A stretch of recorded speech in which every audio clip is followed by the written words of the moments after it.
Popršalo očividne.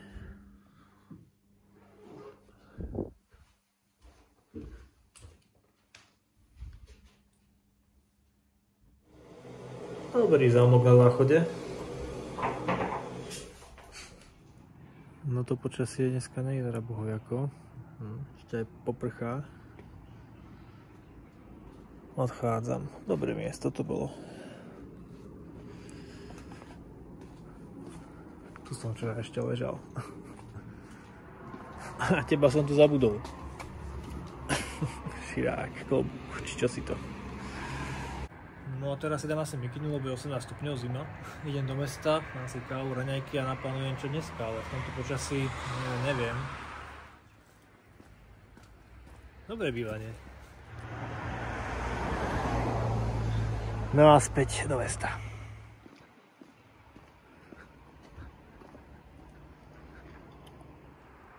Rozmýšľam, že to ukončím dneska, keď je takéto počasie. Čo tu chcem robiť v tomto počasí? Všetko je mokré. Každú chvíľku bude pršať. A je zima, 18 stupňov. Na Slovensku je teraz minus 10. Akože o nič neprídem, lebo ešte sem určite pôjdem na toto miesto. Minimálne tento smer, tú vlakovú trasu. Takže sem ešte pôjdem, lebo to je fakt krásne. A je to 2 hodinky vlakom. Takže idem sa sadnúť a porozmýšľam pri raňajkách. To je tá hlavná ulica, je už ako dosť hodín nastalo, to je mŕtvo. Hen tam vyzerá byť niečo otvorené. Kaviareň. Otvorené, hej, ale totálna plnka. Ešte čakali vnútri ľudia v rade, tak ja skúsim niečo pozrieť inakšie. Už sedím, našiel som jednu voľnú kaviareň. A už aj čakám na raňajky. S kávou.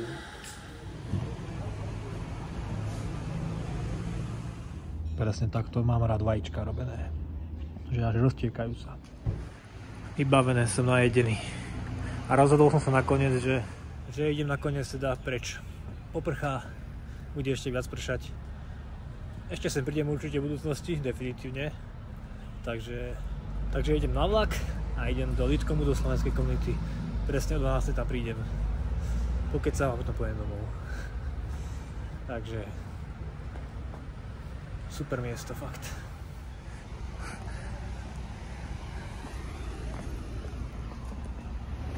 Pekne môže byť vidieť, jak prší, aká je také šero.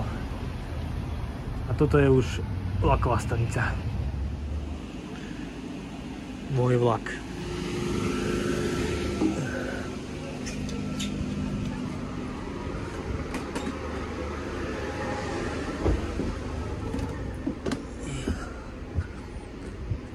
Toto je moje miesto.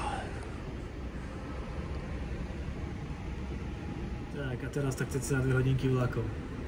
Takže som sa rozhodol, že idem skúsiť zostrihať video a za aký najrýchlejší čas ho dokážem zostrihať. Po tých 60 epizódach, čo už som nastrihal aj predtým ešte nejaké videá, tak celkom už mi to ide od ruky, ale tak som zvedavý, za koľko dokážem to video zostrihať. A ja viem, že tie moje strihy sú nič špeciálne, to je len nahádzať za seba tie videá a vystrihnúť časť, čo tam nechcem, dať tam nejaké transmissy a to je celé.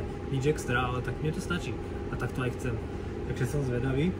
Aktuálne teda je 10:12, tak som zvedavý, za koľko to zostrihá. Úplne od začiatku až po export. Hotovo, zostrihané. 15 minútové video zostrihané. Takto rýchlo mi to ide. Ešte to musím vyexportovať, ale to už iba spraví za mňa telefón. No a práve mi to exportovalo aj to video 15 minútové. Takže takto nejako funguje, keď strihám video.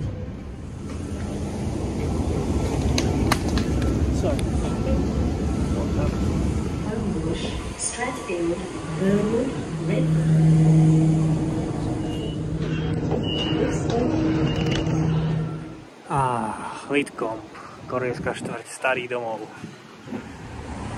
McDonald, ktorého služby boli otrasné. A už som tu. Idem hodiť reč so Slovákmi a hurá domov. Fazulová polievka, treska. Treska v Sydney.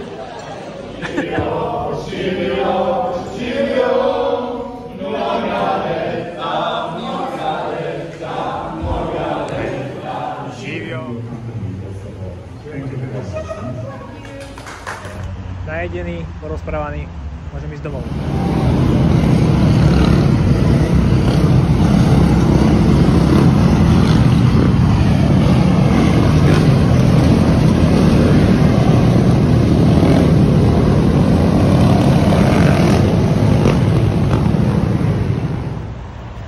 ešte počkať tak 5 minút, kým prejdem na zastávku. Páne Bože. Už som skoro doma, ale udal som túto budku. To je free zadarmo volanie, aj Wi-Fi tam je zdarma, keby niekto chcel. Je to po celom meste takéto budky. Skvelá vec. Ale cítim dosť lítka mám celkom svalovicu a vrchné stehna. Dobre, ale noha nebolí, takže som spokojný s výletom. A teraz sa teším do sprchy. Som doma.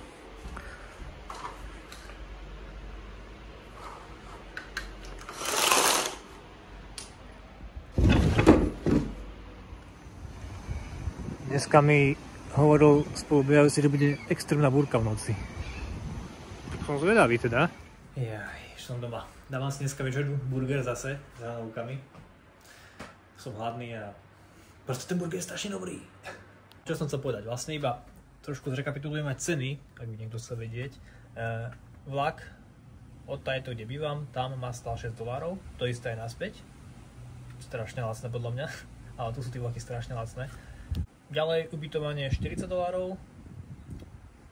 Ďalej potraviny, čo som si kúpil ešte pred výletom, urobil z toho, dajme tomu, tie toasty alebo jedlo, to zemáky s tým kuracím. Plus ešte opalovací krém, to by som zhrnul tak na $20, 25. A najdrahšia položka asi bola tie dneskajšie raňajky, to ma stalo až $28, ale tak bol som na hlavnej ulici a to tak býva. Takže nebol to drahý výlet na to všetko. Aké to bolo krásne. No